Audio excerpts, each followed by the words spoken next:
statistics show that up to 65% of women cannot afford menstrual hygiene products. So now that we have this issue of drought and we know how inadequate access to, water services, water and other sanitation services can worsen this problem, could you just explain how these droughts in Kenya have further worsened the problem of period poverty among women and girls? Yeah. Um, we are aware that between March and June, and even the previous years, we've had really very bad drought. A drought that was named the worst drought in 40 years. The same drought that has left over 5.4 million, about 5.4 million Kenyans without access to food and water, with about 2.5 million livestock dead.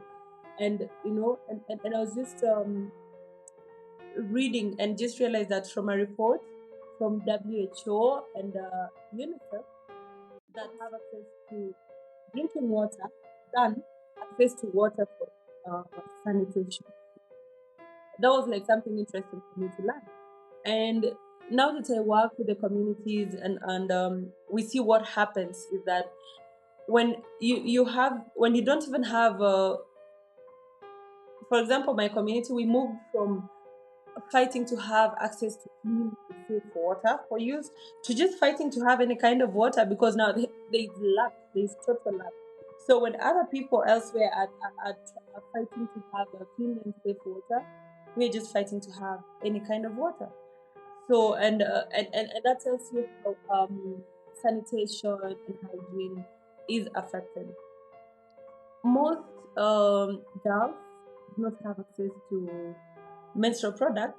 But then you see, even now, it gets worse when it's both. When now there's no access to water, there's no access to menstrual products. So that worsened the situation of that worsened the period poverty condition.